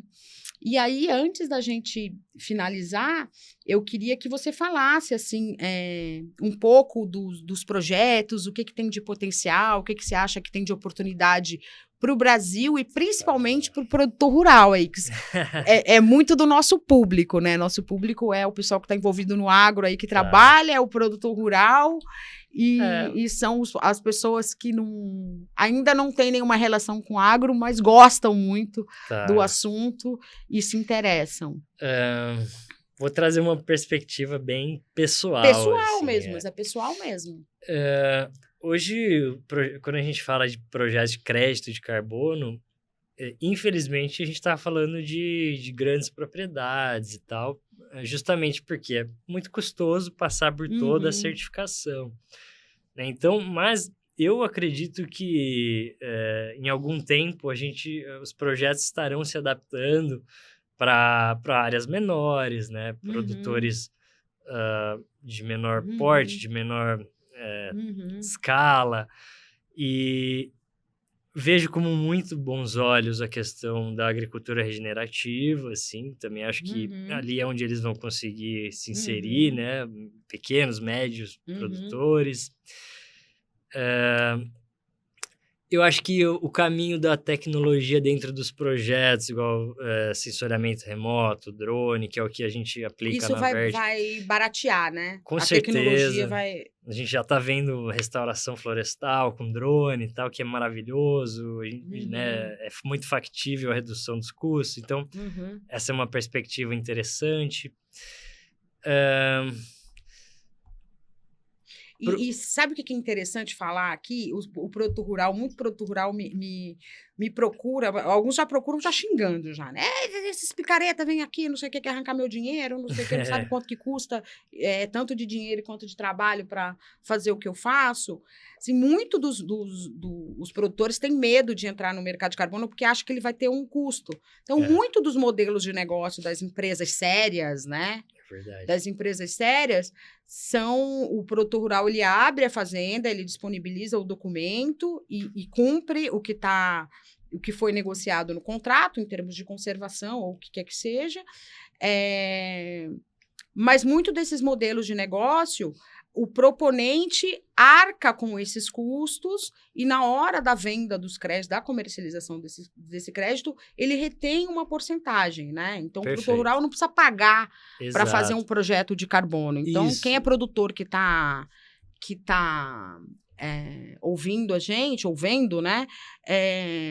Procure as empresas que são sérias e que trabalham com esse modelo de negócio, você não vai ter que pagar nada, você vai ter que cumprir com as suas obrigações, disponibilizar os documentos e abrir a porteira para o pessoal, mas você não vai ter que pagar. Perfeito. Né? Você vai receber e paga em crédito de carbono, quem fez esse trabalho, Exatamente. Acho que é um modelo, você falou muito bem, Flávia, não tem como fugir muito disso. Hoje o produtor não quer pôr dinheiro numa coisa que ainda é incerta para ele. Mas os projetos já estão acontecendo dessa forma, na Vert também, assim, o produtor não põe, né, R$1, né, como o pessoal gosta de dizer. E realmente a gente tem lá na Vert as partes que endereçam, né, esse tema, né, do financiamento. Então, ele não precisa se preocupar com isso, os projetos acontecem, eles vão até o final, o crédito é emitido, de fato, né, e ele não precisa se preocupar com isso. Desde que, como você bem falou, uma empresa confiável, né? Isso, empresa confiável. Cuidado, tem muito picareta aí. Exato. Outro dia uma amiga ligou, ela é produtora rural, né, na região lá do Matopiba. O cara falou. Só que ela tinha que pagar para fazer análise de solo. Tipo, ele deu várias voltas, enrolou. No final, ele estava vendendo análise de solo para ela, dizendo que era mercado de carbono. Olha, quanto você paga para fazer essa análise? A tua análise de solo que você tem que fazer mesmo para corrigir teu solo e produzir soja e milho, que ela produz lá, entre outras coisas. Tanto. Era uma análise mais cara. Dizendo que ela ia sem vergonha, né? Tem muito, assim, tem muito. Eu acho que é importante o produtor se informar bem, consultar eventualmente mais de uma empresa, porque não, ele tem que estar seguro disso. O que eu posso dar como dica, né? Um bom estudo de viabilidade. Então, se o cara bater na porta dele e falar assim, projeto de carbono e tal, você vai ganhar tanto. Ele põe um cifrão, uma planilha com um número grandão. Exatamente. Calma, cuidado. Esses picareta aí do mercado, agora eu vou falar mal mesmo, porque eu sou boa nisso, eu gosto de flopar os outros. Sem vergonha, tem que apanhar mesmo. Eu quero trazer algumas dicas.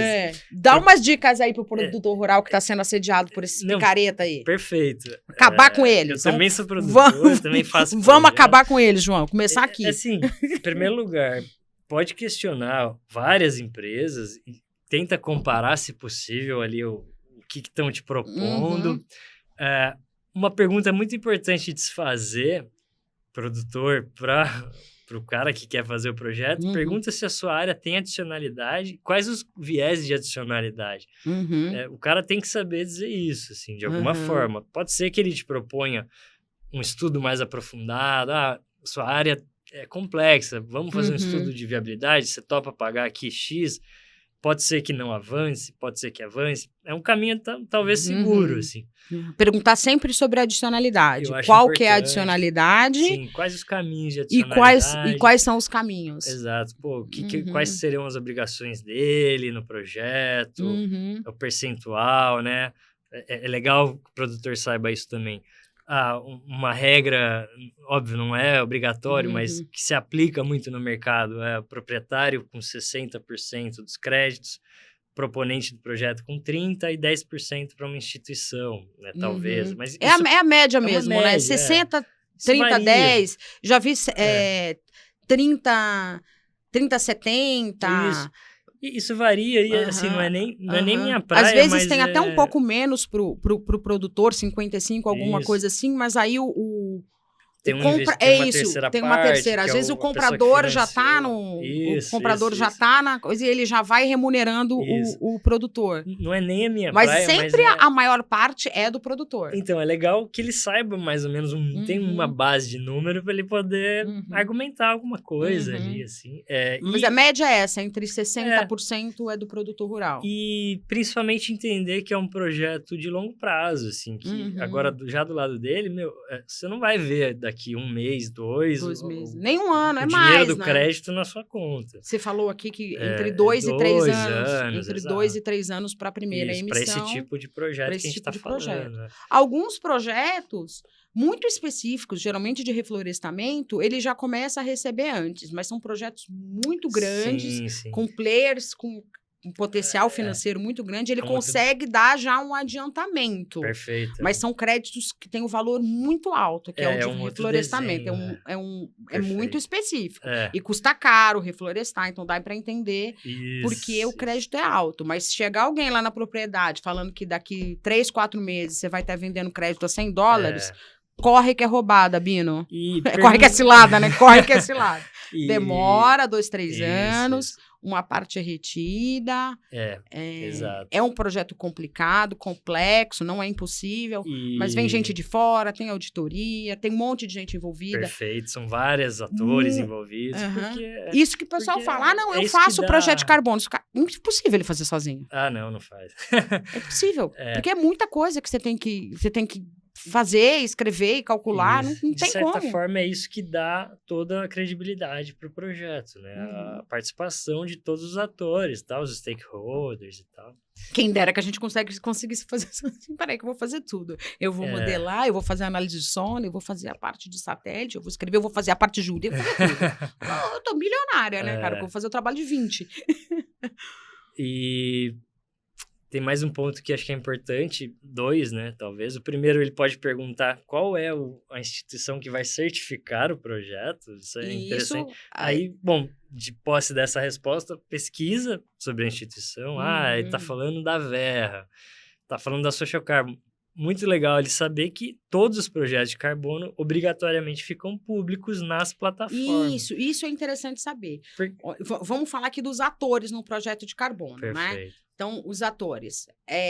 O dono lá da área, né? Que seria, no nosso caso aqui, o produtor rural. Isso, produtor, o proprietário. produtor rural é que vai disponibilizar a área, que ele é o dono da área e que ele vai ficar com a maior porcentagem de crédito. Tem que disponibilizar a área. Em geral, porque essa remoção, redução, captura de carbono está vindo da área dele. Então, ele tem que ser o maior beneficiário. Perfeito. Aí vem o proponente, é quem escreve o projeto. Isso.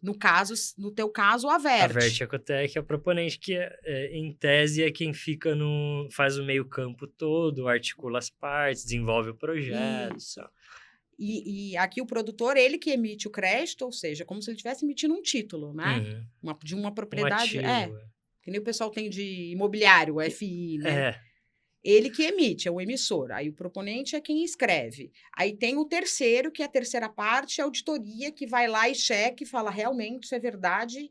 Ele está falando que emite uma tonelada de carbono por hectare. Eu fui lá, aprovei, estou escrevendo que é isso. A auditoria, ele vai lá e ele verifica que o seu projeto, né, de forma retroativa, ele ou removeu ou reduziu 1 tonelada de carbono adicional. Adicional, não é assim também livre, né? Esqueci de colocar o adicional, isso é muito importante. Então, ele verifica isso. E depois tem o comprador, que vai comprar esse crédito, que ele pode segurar e vender depois por um preço melhor. Tem um comprador, Ou ele pode comprar para compensar as suas próprias emissões. Sei lá, uma companhia aérea, por exemplo, que emite muito. Ele vai comprar pelos motivos dele. Isso, né? Por exemplo, nesse caso do Pantanal, né? Imagina, tem ali um Campo Grande, né? Uma instituição que precisa compensar suas emissões e ela olha lá no mercado voluntário, que é onde os créditos estão emitidos, fala, uma fazenda aqui no Pantanal. Por que não comprar créditos, fomentar esse projeto? Ali no Pantanal tem muita, ali na região ali do Mato Grosso do Sul, perto de Bonito, muita mineradora que do calcário, né? Ali Perfeito. Então, é um mineração exemplo... é um grande emissor, né? Esse é um exemplo do comprador. O cara que vai olhar lá no mercado e vai buscar o crédito que tem uma certa identificação. Assim. E para ele é interessante ficar local, né? Até para conservação.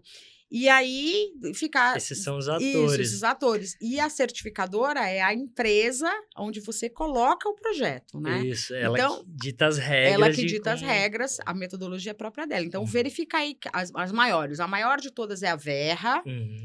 Aí depois vem a Gold Standard. Tem Gold Standard. Tem Social diversas. Carbon. Global Carbon Council. Que é faz muito de... Já fiz de energia renovável, né? Isso. Essas são as maiores.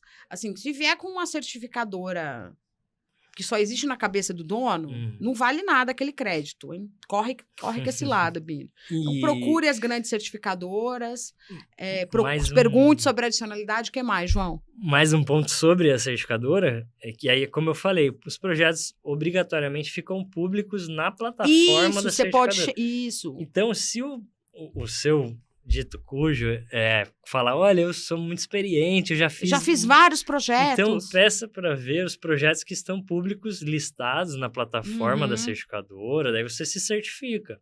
Olha, tá aqui, pode ter um projeto. Um projeto pode ser uma coisa grandiosa. Se fizer um projeto integrado, sei lá, com 200 fazendas, o projeto, não, né? Às vezes nem tudo isso, mas, o cara, né, ele conseguiu comprovar, ele tem lá um projeto, o projeto tá indo bem, já gerou os créditos, verifica lá, você consegue acessar isso. Isso, então é só entrar no site das certificadoras, isso, os projetos que já foram aprovados, emitidos, eles estão públicos. Geralmente procura pelo nome registry. Aí você vai achar lá projetos, você filtra lá Brasil e tal. Isso tem como filtrar. Você pega, por exemplo, no site da Verra, Future Carbon, fazendo até propaganda de graça aqui para eles. Tem vários, não tem como falar que eles não são experientes, tem um monte lá. Exato, isso aí. Listado, né? E aí tem gente que fala que tem um monte de projetos de carbono, você vai lá, não tem nenhum, não tá nem em consulta pública ainda, né? Então, quem dirá listado. É verdade. Então, tem como checar aí se a pessoa ou a empresa é experiente. Perfeito. Né? Eu acho que essas são as principais dicas para o produtor, assim. Para o produtor ficar um pouquinho ligeiro, mais ficar ligeiro, né? Tá certo. E achei muito legal esse papo, João. Você tem mais alguma coisa, mais algum recado que você gostaria de dar? Nada específico, assim. Eu também já aprendi muito hoje. Uma grande honra estar aqui. É que eu trago um pouquinho da visão do produtor, assim, que é o meu cliente, né? Na maioria das vezes. E tem uma coisa que eu preciso falar, assim, Diga. A comunidade, né, do carbono, embora muito restrita, ela é rigorosa. Tem muita coisa que eu falo e inclusive, vou usar como uma dica extra para o proprietário. Muitas coisas desse meio, elas não se aplicam para outras. Então, a dica para o proprietário, o meu vizinho conseguiu gerar lá 50 mil créditos, aí por que a minha tá dando menos e tal? Realmente, as coisas não vão se replicar de uma área para outra, por mais que você seja vizinho e tal. E aí, o paralelo que eu faço é assim, muita coisa que eu falei aqui não vale para outros tipos de projeto, para rede, para outras certificadoras e tal. Que você falou de um muito específico, né, eu falei João? de um tema específico. Você falou de uma metodologia 03. A 03. Que é de remoção. Isso. Que é de uma certificadora que é Social Carbon. Que é numa fazenda específica, num pedaço do Pantanal específico, que é Pantanal dos Paiaguais. Exato. Dentro de Corumbá. Exatamente. São várias camadas até você chegar. Você pode ter uma propriedade que se enquadra perfeitamente nisso, mas não é uma regra geral. Também não estou comparando esse projeto e essa metodologia com outros de forma a fazer juízos de valor, assim. Mas, apesar dessa especificidade, tudo isso está evidenciado no projeto. Ou seja, a gente justificou, eu fui lá, dei todo o embasamento técnico e o projeto está público, então quem quiser consulta. Só checar, eu chequei, ele me mandou o link, eu entrei lá no Social Carbon. Inclusive, eu me coloco à disposição especificamente para tirar mais dúvidas desse projeto ou de outros projetos, se possível. Vamos fazer como é que fala?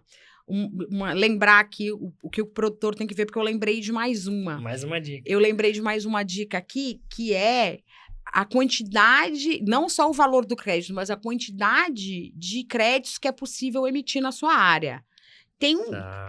Ela varia muito, mas tem um limite, não é que o céu é o limite. Então, algumas atividades, sei lá, de agropecuária, às vezes tem só você checar no site. 1,7, 2 créditos, crédito que vale 1 tonelada, né? Crédito por hectare, alguns até 18, até 25, assim, não muito mais que isso. Estou falando para agropecuária, né? Então, vai estar variando aí de 2 a 25. Muito bom, muito bom. Né?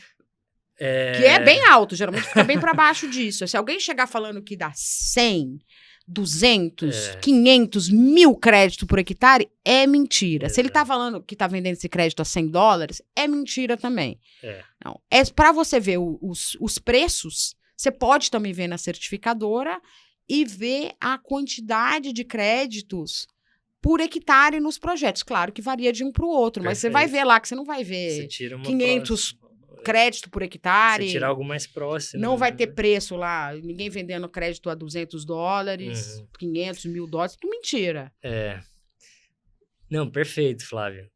O pessoal gosta muito de ouvir esse tipo de números. Quanto crédito por hectare, né? Eles sempre me perguntam, eu falo, depende. Eu tendo Resposta a fugir. de agrônomo, depende. Não é bom, nunca é bom cravar, assim, Uhum. né? As áreas têm muita especificidade e tal, o Brasil é heterogêneo e tal. Mas você pode comparar com áreas similares, assim. Isso mesmo. Especificamente pela Social Carbon, nessa metodologia que é, em tese, própria para florestas, formações florestais mais densas, né, em tese. Se você está falando de uma formação primária, você pode falar 1 para 1, assim, sabe? 1,5 para 1, 2 para 1. Fica por aí, assim. Pantanal, talvez meio para 1. Então, vai dar uma boa flutuada.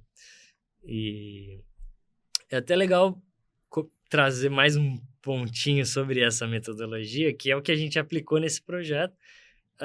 Eventualmente, o método de cálculo ele não é 100% bem preciso para a sua área, o que não significa que você não pode aplicar, né? A gente entendeu por um momento que o Pantanal tinha uma especificidade e a gente aplicou um desvio metodológico lá e funcionou muito bem. E varia também, né? Varia, depende da chuva, depende da temperatura. Exato, então a gente entendeu que, esse método é legal, muito bom, Brasil e tal, mas olha, a gente consegue adentrar ainda mais na metodologia para tornar ela mais precisa para aquele lugar que a gente estava calculando. Então, isso pode acontecer também. Isso aconteceu nesse projeto da Cristal, foi bem legal também. E por que não esse desvio pode servir de exemplo para outros, virar uma outra metodologia e etc. E tal. Então, a gente encarou isso também. Muito bom. Legal. João, adorei você ter vindo aqui, conversado comigo, conversado com a gente, conhecer a produtora. Valeu, produção. Hoje eu não perturbei, hein? Aprendi muito com você. Muito legal o seu projeto, ficou muito bonito, eu li. Parabéns. Para quem quiser conhecer o projeto do João, tá lá na Social Carbon. Perfeito. O projeto da Fazenda Cristal. É só filtrar, né, por Brasil. E na verdade, dá para filtrar pela metodologia. Acho que por conta dele ser novo, ele é um dos primeiros que aparece lá, não é? Não, ele já aparece na página inicial. Na página inicial? Todos estão listados na primeira página, então você já lê lá. Então, entra na página do Social Carbon, vocês vão ver o... Na verdade, ele está na página... Vamos lá. Numa página que se chama Wilder Earth. Wild Earth. Só escrever Wilder Earth. W-I-L-D-E-R Earth. Earth sem o H. Sem um H. Mas aí aqui, esse aí, ó. Aí você vai no registro, lá em cima. Registry Social Carbon. Isso. Aqui a gente mata a cobra e mostra o pau aí, ó. Vai mostrar que o projeto dele aqui no real time. Vai no Registry lá em cima e clica em Social Carbon. Aí. Então essa é a página de projetos. Todos os projetos. Boa ideia ter mostrado. O nosso tá aqui, Fazenda... Cristani Conservation. Cristal Conservation. Aqui, ó. E a Vert tem... Mais um, desce dois. Não é esse. Dois pra baixo. Esse. Ó o projeto do João aí. Da Vert, né? Caraca. A Vert tem vários outros projetos. Viu? Né? Isso. Aí das informações, o proprietário, por exemplo, se a gente tá falando com alguém do Pantanal, ele vai ter muita informação aí que interessa a ele, assim, né? Tá vendo? Então tem que entrar e ver. Se falar que eu tenho tantos projetos, se não tiver aí é mentira. Isso. E lá a gente já mostrou um pouquinho, mas na plataforma da Vert, depois aparecem os créditos, e lá já tem informações dos projetos, e a Vert mesmo disponibiliza os créditos, né, em blockchain e tal, com toda a tecnologia desenvolvida. Não só o projeto, mas a parte de comercialização, a plataforma, vocês também têm. Também, toda a tecnologia e tal, com a gestão, segurança, né? Com toda a gestão. Porque é um título, né? O crédito carbono é um título. É um ativo. Exato, Muito bom. A Vert tem ainda muita frente de tecnologia bem interessante para ser desenvolvida. Né? Muito legal. Você pode comprar e vender crédito. É. Dá para ver o preço ali já?